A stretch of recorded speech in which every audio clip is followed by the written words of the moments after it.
Klassiker in Low Carb neu interpretiert. Sterneküche. Ich habe hier noch eine Buttervanille gefunden.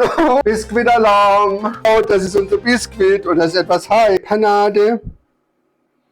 Lassen ein bisschen abtropfen. Hello my Low Carb Sweeties and welcome zu Dr. Slim. Hier seid ihr genau richtig, wenn es um süße Leckereien geht. Und heute machen wir uns Berliner gefüllt, Donuts, Pfannkuchen, nennt's wie immer ihr es wollt. Das wird lecker, das wird toll. Und zwar mit unseren Low-Carb-Mitteln können wir jetzt nicht einen fluffigen Teig machen, den wir ausbacken, sondern wir machen es nach einer Art French Toast. Und wisst ihr, eins muss ich euch mal sagen, ich mache keine Copycat-Rezepte. Natürlich, durch meine Berufserfahrung habe ich mich hier und da inspirieren lassen, aber ich mache Klassiker in Low Carb neu interpretiert.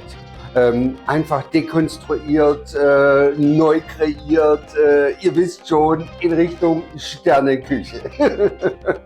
Ja, ich versuche mein Bestes und heute geht es eben um die Berliner. Und da machen wir uns einen Biskuit, den kennen wir schon aus der Sommertorte und auch aus unserer wunderbaren Frankfurter Rolle, wo wir den Frankfurter Kranz nachgemacht haben. Was brauchen wir dazu? Da müsst ihr bitte mal investieren. Ich weiß, es ist so ein, wer noch nicht ganz richtig dabei ist, traut's euch zu. Ihr müsst andere Mehle kaufen und eben meine Geheimwaffe, die Zuckerlösung, und zwar Erythrit gemischt mit Stevia-Extrakt. 1 Kilo Erythrit, 5 Gramm Stevia-Extrakt. Dann kriegt ihr die perfekte Zuckeraustauschlösung. Was brauchen wir noch für den Biskuit? Wir brauchen Weizenkleber, sprich Gluten. Und Lupinenmehl habe ich hier und Kokosmehl. Ihr könnt auch Mandelmehl nehmen und das 1:1:1 gemischt und das gibt die Grundlage für unseren Biskuit. Da brauchen wir eigentlich nicht viel. Und was brauchen wir noch? Wer es noch nicht gemacht hat, probiert es aus, die Aprikosenmarmelade aus dem Aprikosenmarmeladen-Video. Schaut mal, die habe ich jetzt schon vorgemacht. Hier, machen wir auf. Das ist ein Vakuum. Jetzt, Babys, ich hab's geschafft. Papa hat Kraft. Jetzt schaut mal. Das ist unsere schöne Aprikosenmarmelade aus dem Kühlschrank. Wunderbar. Da streichen wir den Biskuit ein. Und dann haben wir noch Johannisbeermarmelade. Da zeige ich mal kurz einen kleinen Einblender. Die geht genauso wie die Aprikosenmarmelade und die geht auch besser auf.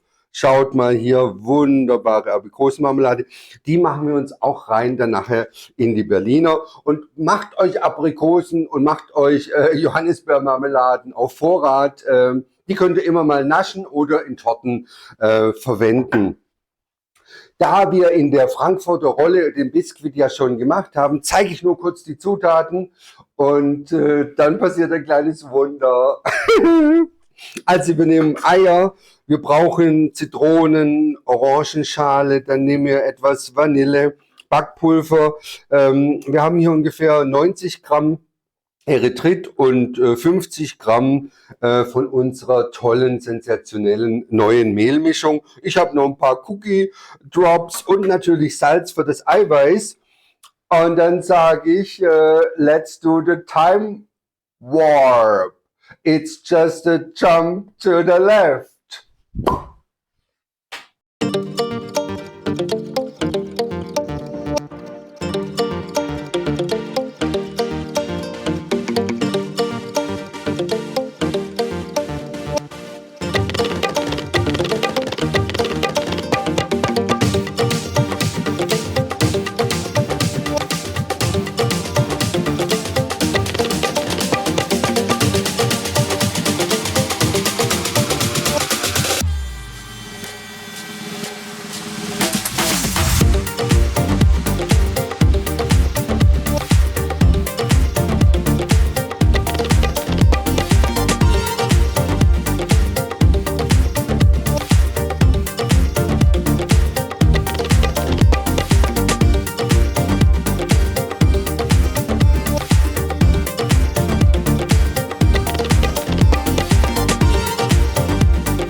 then it's just a jump to the right and we are back. So, unser Biskuit ist fertig. Schaut mal, das gute Stück. Das geht jetzt in den Ofen und zwar 10 Minuten bei 200 Grad. Einfach rein. Hier, ich stelle mir den Wecker,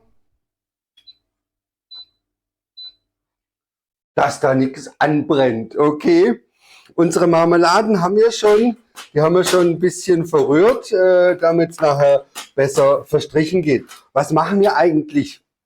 Wir tun den Biskuit dann ausstechen. Ich habe hier so Dessertringe. Schaut mal, ich habe die hier in allen Farben und Größen und Formen.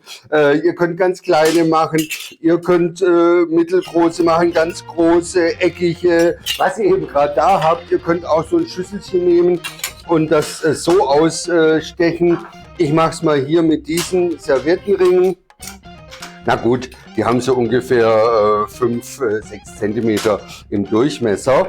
Das gelingt uns dann bestimmt sehr gut. Wir brauchen dann noch eine Eimischung, denn nachdem wir die gefüllt haben, tunken wir sie einfach ein bisschen ins Ei. Das bereiten wir uns gleich mal vor. Während hier der Biskuit schön ruht. Und was machen wir da? Das ist eine eierlastige Geschichte, aber Ei ist ja gut für Low Carb, sage ich mal, hat keine Kohlenhydrate. Dann geben wir uns gleich hier mal so ein bisschen wieder von unserer Wunderwaffe Finesse Vanille dazu.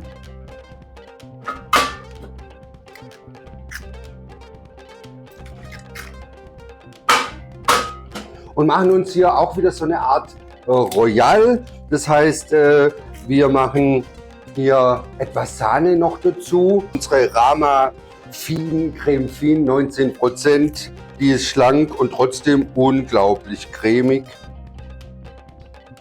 So, voilà. Und verrühren das. Und ein bisschen Erythrit. Kann ja nicht schaden. Wir machen ja eine tolle Süßigkeit. Jetzt guckt mal, der Biskuit ist gleich fertig. Wir machen uns noch eine Creme zum Füllen. Und zwar habe ich hier noch verschiedene Möglichkeiten nachher vorbereitet zum Füllen. Entweder mit einer Spritzflasche, also als Profi gibt es so Kuvertür, wie nennt man das, Marmeladiermaschinen, da tut man den Berliner drauf und macht zack und dann ist gefüllt. Hier müssen wir uns behelfen, entweder mit so einem Spritzfläschchen oder hier gibt es so spezielle Nozzles, aber auch das kann immer mal ein bisschen heikel werden. Ich habe ja noch aus dem medizinischen Fachbedarf eine Spritze. Das schauen wir mal, was da am besten funktioniert. My Darlings ist ja auch hier immer Testing Kitchen und ich zeige euch, was man alles nehmen kann. Was machen wir? Wir machen 2 kleine Füllungen und zwar einmal mit unserem berühmten Ehrmann Vanillepudding. Der hat nur 4 Kohlenhydrate. Da hat Ehrmann sich echt was Tolles einfallen lassen. Den nehmen wir uns. Und als andere Komponente nehmen wir uns Ricotta. Der ist viel schlanker als Mascarpone. Und den machen wir uns doch auch so cremig, dass es passt. Guckt mal. Das sieht jetzt etwas bröselig aus. Aber den pimpen wir uns. Pimp your Ricotta. Und zwar mit ein bisschen Karamellsirup. Der kann hier auch rein. Dann hier noch ein bisschen, habe ich gefunden, Frangelico, ein Haselnusslikör. In it goes. Hier zur Vanille geben wir noch ein bisschen Vanille und noch ein bisschen Erythrit. Auch noch ein bisschen, süß soll es sein. Und in Ricotta etwas Zitrone. Passt toll zur Halt. Und ich habe hier noch eine Buttervanille gefunden. Oh, ich liebe es ja. Buttervanille, Buttervanille. Und ein Tonka-Böhnchen. Wer hat mir das hingelegt? Na, machen wir auch in den Ricotta rein. Oh, ihr kennt ja Tonkabohne, oder? Oh, Rum-ähnliche Aromen, Vanille. Ein Traum. Ein Träumchen. So. Gut, dass hier ein paar Schneebesen liegen. Schaut mal. Das ist jetzt unsere schöne Ricotta-Creme. Ich tue noch ein Schüsschen Sahne rein. Ganz wenig. Schaut mal, und schon wird sie ganz geschmeidig, unsere Füllung. Ach, ein Traum. Und hier den Vanillepudding, den verrühren wir auch ein bisschen. Und tut nicht zu viel Flüssigkeit hier rein, sonst läuft ja alles aus dem Berlinerchen raus. Oh, hört ihr es auch piepen? Der Biskuit ist fertig. Oh Gott, oh Gott, oh Gott. Biskuitalarm, Biskuitalarm. Oh, oh, oh, oh. Ach, der hat ja schon eine schöne Farbe. Guckt mal. Na, in der Küche muss es schnell gehen. Schaut, das ist unser Biskuit und das ist etwas heiß. Und runter damit.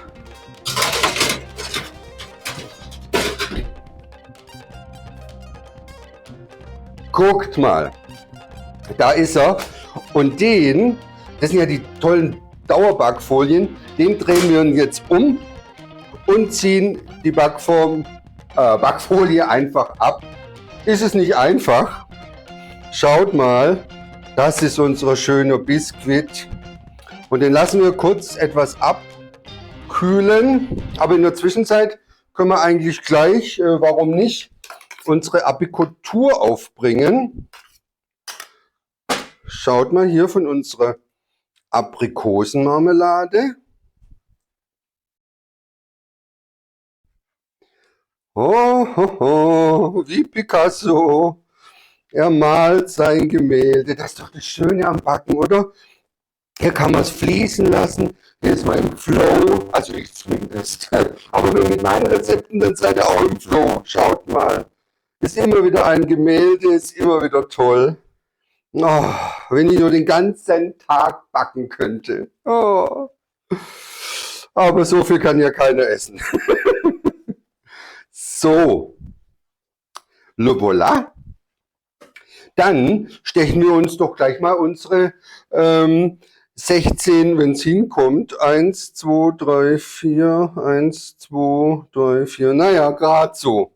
Ich wollte gern 16, also nachher 8 Berliner gern draußen haben. Wir drehen hier.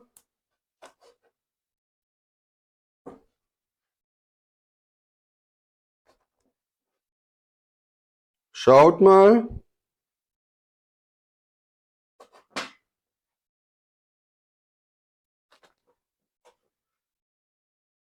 Na, das geht ja gerade auf. Was machen wir dann? Guck mal, wir füllen uns dann so ein Berliner. Ups. So, vielleicht nicht ganz so viel. Und legen ein Stückchen drüber. Dann drücken wir die Enden so ein bisschen fest. Okay. Und das machen wir jetzt noch 7 Mal. Und dann geht's gleich weiter. It's just a jump to the right.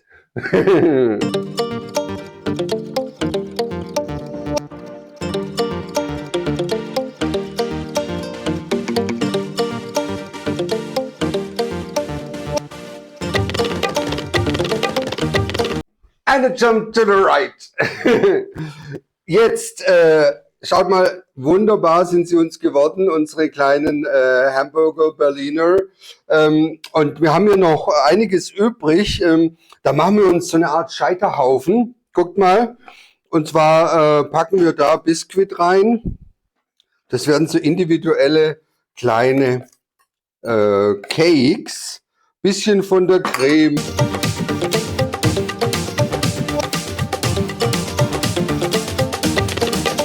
Na gut, ihr werdet jetzt sagen, das sieht aber gar nicht schön aus, aber schaut mal, wenn wir es dann nachher stürzen, nachdem es im Kühlschrank ein bisschen geruht hat, dann wird es bravourös.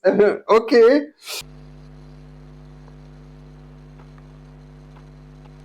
Meine Low Carb Sweeties, meine Naschkätzchen, wir sind auf der Zielgeraden. Ich habe schon ein bisschen hier genascht von der Marmelade. Lecker. Und wir brauchen noch für unsere Berliner gefüllte Donuts einen Coating. Bisschen Low Carb Puderzucker hier rein. Dann habe ich noch übrig von unserer erwähnten Frankfurter Rolle, da habe ich noch ein paar Mandeln übrig mit dem roten Pfeffer, packen wir auch rein. Dann machen wir hier Erythrit rein. Schaut mal. Und hier habe ich ein Apfelkuchengewürz, das ist so eine Mischung aus Zimt, Koriander, Nelke, Zitronenschale. Einfach alles, was lecker ist. Und diese Mischung, die verrühren wir uns ein bisschen. Hier. Und da touchen wir dann unsere Berliner rein. Und wie geht French Toast? Na, wir haben uns hier unsere Eier-Sahne-Läsion gemacht. Du könntest ja nur mit Milch machen, auch okay. Wir haben hier unsere, in dem Fall Biscuit Toasts. Die tunken wir rein und backen sie dann im Fett aus und tun sofort auf schöne Küchentücher. Guckt mal, Papageien als Küchentücher. Oh, ist es nicht schön? Auf jeden Fall tropfen wir, ich lenke vom Thema ab. Auf jeden Fall tropfen wir die dann, lassen wir die hier vom Fett abtropfen. Wir wollen ja so wirklich wenig Fett dran haben. Und dann werden sie hier reingedippt und dann sind wir auch schon durch. Die könnt ihr dann warm oder kalt essen, wie ihr wollt, as you like it. Also machen wir hier mal ein bisschen Öl rein. Das sieht noch viel aus, aber die nehmen kaum Fett auf, aber die sollen ja schon ein bisschen schwimmen. Ich habe hier noch ein bisschen Rama mit Buttergeschmack. Ihr wisst ja, better on the safe side, wenn ihr öfters backt. Hier so ein Temperaturscanner, 160 Grad, ideal, so wollen wir es haben. Das heißt, wir können hier beginnen. So, nehmen wir uns ein Gäbelchen und wir tunken hier die einmal in dieser Eipanade, lassen ein bisschen abtropfen und rein geht's.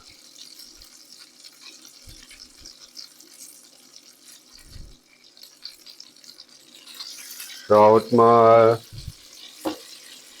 Und nehmt eine gute Pfanne, dann hängt auch nichts an. Aber bei so viel Fett, da kann nichts passieren.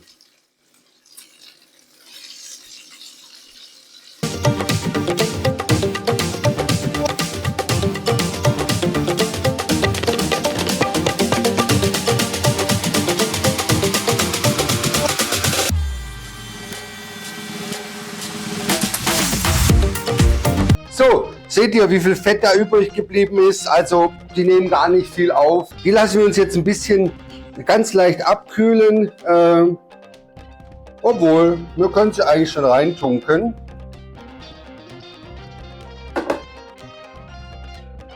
Schaut mal.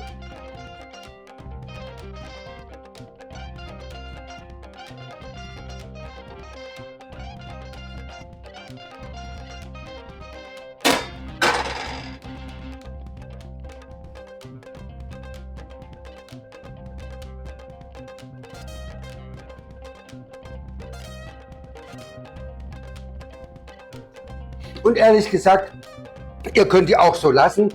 Ihr müsst sie gar nicht füllen.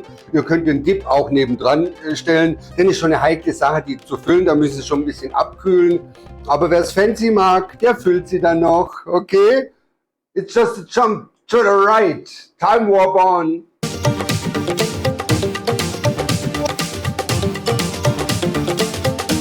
Meine Sweeties, unsere tollen Berliner sind abgekühlt und sind fertig.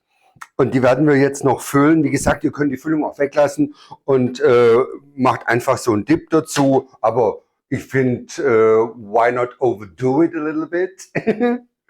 Also ich habe es hier in so eine Spritze und so Füllbeutel, einmal mit Ricotta, einmal mit dem Vanillequark. Und was machen wir? Wir gehen hier ran und stecken diese Nussel rein und drücken vorsichtig und soft. Seht ihr? Und dann haben wir eine schöne Füllung.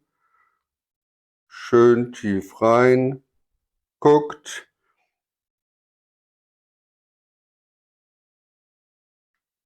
Wunderbar. Jetzt probieren wir mal, wie es mit dem Ricotta-Quark geht. Auch wunderbar. Lässt sich gut füllen, my darlings. schaut. Oh.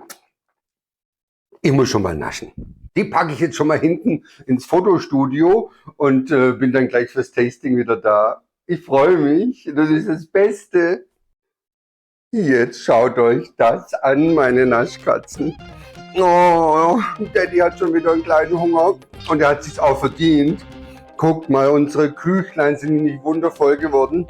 Und mal schauen, ob sie auch das hergeben, was sie versprechen. Mal reinbeißen.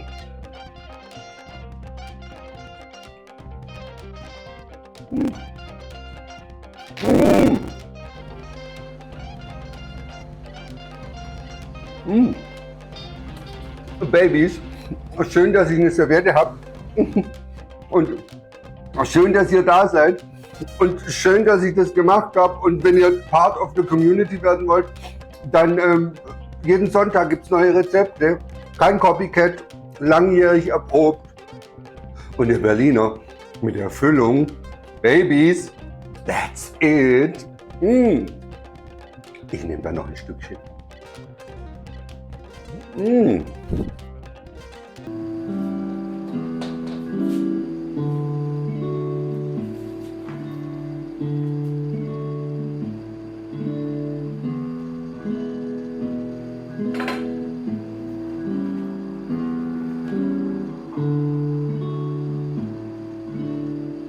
Bake it tender, bake it soft, never bake it through,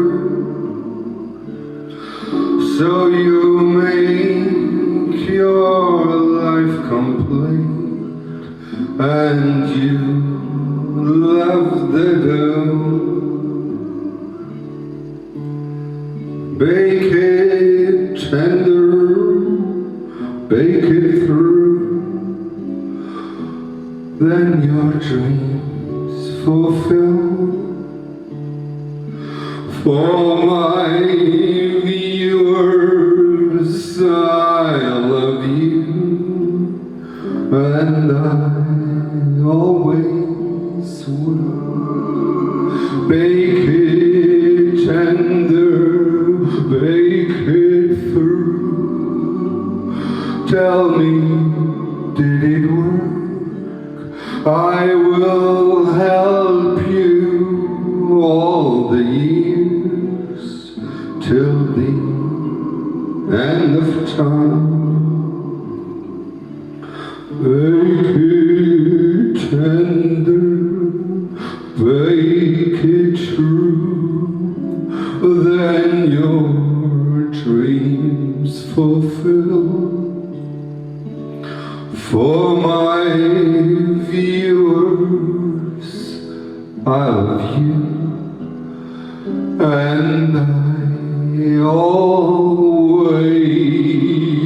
will.